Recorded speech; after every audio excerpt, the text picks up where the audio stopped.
Spring fell early upon the pleasant southern slopes of the Susquehanna country. The snow went off as by magic. The trees budded and leaved before their time. The birds came and set up their chorus in the elms, while winter seemed still a thing of yesterday. Alice, clad gravely in black, stood again upon a kitchen stoop and looked across an intervening space of backyards and fences to where the tall boughs, fresh in their new verdure, were silhouetted against the pure blue sky. The prospect recalled to her irresistibly another sunlit morning a year ago, when she had stood in the doorway of her own kitchen and surveyed a scene not unlike this. It might have been with the same carolling robins, the same trees, the same azure segment of the tranquil, speckless dome. Then she was looking out upon surroundings novel and strange to her, among which she must make herself at home as best she could. But at least the ground was secure under her feet. At least she had a home, and a word from her lips could summon her husband out to stand beside her with his arm about her and share her buoyant, hopeful joy in the promise of spring. To think that that was only one little year ago, the mere revolution of 4 brief seasons, and now? Sister Soulsby, wiping her hands on her apron, came briskly out upon the stoop. Some cheerful commonplace was on her tongue, but a glance at Alice's wistful face kept it back. She passed an arm around her waist instead, and stood in silence, looking at the elms. "It brings back memories to me, all this," said Alice, nodding her head, and not seeking to dissemble the tears which sprang to her eyes. "The men will be down in a minute, dear," the other reminded her. "They'd nearly finished packing before I put the biscuits in the oven. We mustn't wear long faces before folks, you know." "Yes, I know," murmured Alice. Then, with a sudden impulse, she turned to her companion. "Candace," she said fervently, "we're alone here for the moment. I must tell you that if I don't talk gratitude to you, it's simply and solely because I don't know where to begin or what to say. I'm just dumbfounded at your goodness. It takes my speech away. I only know this, Candace. God will be very good to you." "Tut, tut," replied Sister Soulsby. "That's all right, you dear thing. I know just how you feel. Don't dream of being under obligation to explain it to me or to thank us at all. We've had all sorts of comfort out of the thing, Soulsby and I.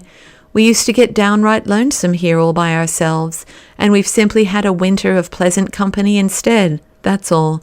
Besides, there's solid satisfaction in knowing that at last, for once in our lives, we've had a chance to be of some real use to somebody who truly needed it.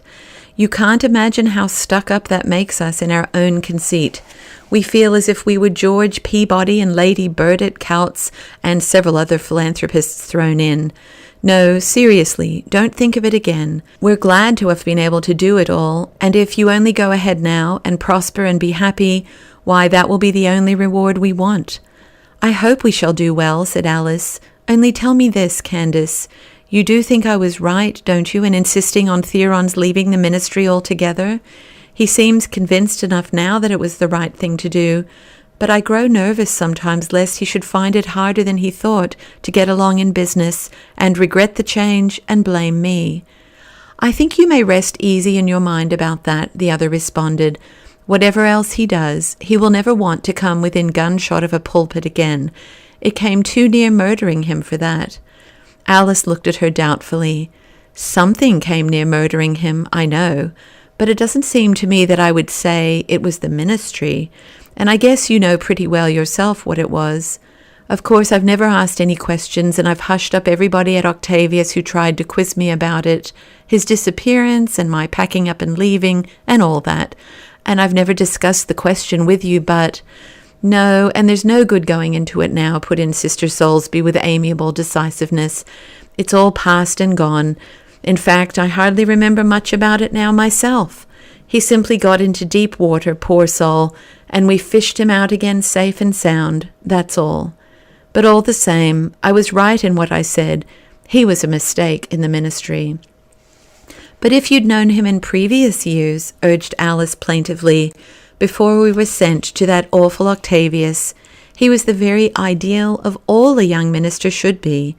People used to simply worship him, He was such a perfect preacher, and so pure-minded and friendly with everybody, and threw himself into his work so. It was all that miserable, contemptible Octavius that did the mischief. Sister Soulsby slowly shook her head. If there hadn't been a screw loose somewhere, she said gently, Octavius wouldn't have hurt him. No, take my word for it, he never was the right man for the place. He seemed to be, no doubt, but he wasn't. When pressure was put on him, it found out his weak spot like a shot, and pushed on it and, well, it came near smashing him, that's all. And do you think he'll always be a backslider? Mourned Alice. For mercy's sake, don't ever try to have him pretend to be anything else, exclaimed the other. The last state of that man would be worse than the first. You must make up your mind to that. And you mustn't show that you're nervous about it. You mustn't get nervous. You mustn't be afraid of things. Just you keep a stiff upper lip and say you will get along. You will be happy. That's your only chance, Alice. He isn't going to be an angel of light, or a saint, or anything of that sort, and it's no good expecting it. But he'll be just an average kind of man, a little sore about some things, a little wiser than he was about some others. You can get along perfectly with him if you only keep your courage up and don't show the white feather. Yes, I know, but I've had it pretty well taken out of me, commented Alice. It used to come easy to me to be cheerful and resolute and all that, but it's different now. Sister Soulsby stole a swift glance at the unsuspecting face of her companion, which was not all admiration, but her voice remained patiently affectionate. Oh, that'll all come back to you right enough. You'll have your hands full, you know, finding a house and unpacking all your old furniture and buying new things and getting your home settled. It'll keep you so busy you won't have time to feel strange or lonesome one bit. You'll see how it'll tone you up. In a year's time, you won't know yourself in the looking-glass.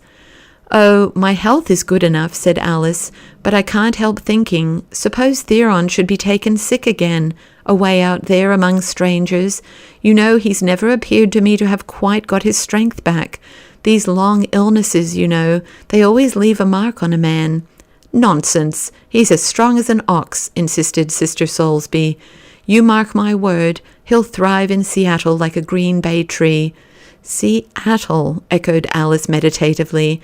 It sounds like the other end of the world, doesn't it?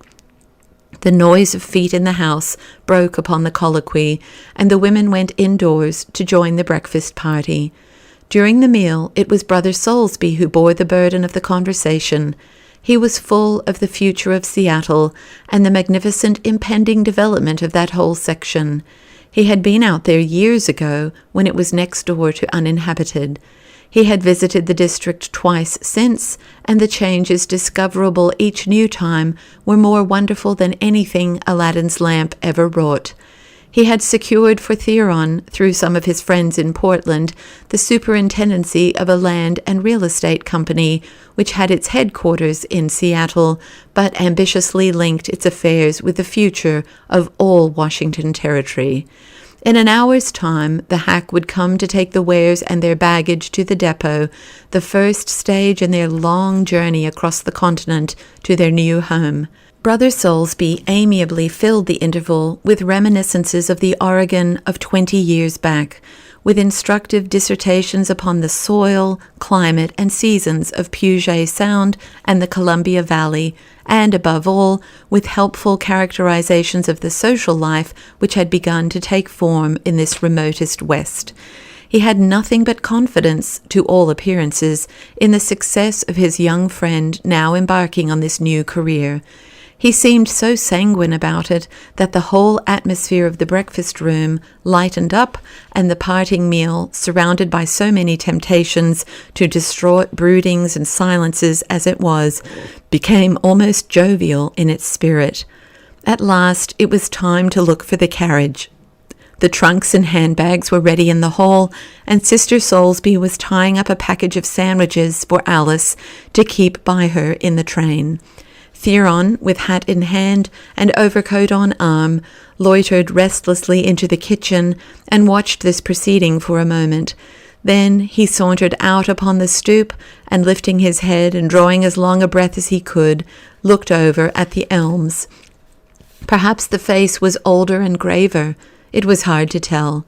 The long winter's illness, with its recurring crises and sustained confinement, had bleached his skin and reduced his figure to gauntness, but there was none the less an air of restored and secure good health about him. Only in the eyes themselves, as they rested briefly upon the prospect, did a substantial change suggest itself. They did not dwell fondly upon the picture of the lofty spreading boughs, with their waves of sap-green leafage stirring against the blue. They did not soften and glow this time at the thought of how wholly one felt sure of God's goodness in these wonderful new mornings of spring. They looked instead straight through the fairest and most moving spectacle in nature's processional, and saw afar off, in conjectural vision, a formless sort of place which was Seattle. They surveyed its impalpable outlines, its undefined dimensions, with a certain cool glitter of hard and fast resolve. There rose before his fancy, out of the chaos of these shapeless imaginings, some faces of men, then more behind them, then a great concourse of uplifted countenances, crowded close together as far as the eye could reach. They were attentive faces all, rapt, eager, credulous to a degree. Their eyes were admiringly bent upon a common object of excited interest. They were looking at him. They strained their ears to miss no cadence of his voice. Involuntarily, he straightened himself, stretched forth his hand with the pale thin fingers gracefully disposed, and passed it slowly before him from side to side in a comprehensive, stately gesture. The audience rose at him as he dropped his hand and filled his daydream with a mighty roar of applause, in volume like an ocean tempest, yet pitched for his hearing alone. He smiled, shook himself with a little delighted tremor, and turned on the stoop to the open door. What Soulsby said about politics out there interested me enormously, he remarked to the two women. I shouldn't be surprised if I found myself doing something in that line. I can speak, you know, if I can't do anything else. Talk is what tells these days. Who knows? I may turn up in Washington a full-blown senator before I'm 40. Stranger things have happened than that out west. We'll come down and visit you then, Soulsby and I, said Sister Soulsby cheerfully. You shall take us to the White House, Alice, and introduce us. Oh, it isn't likely I would ever come east, said Alice pensively. Most probably I'd be left to amuse myself in Seattle. But there, I think that's the carriage driving up to the door.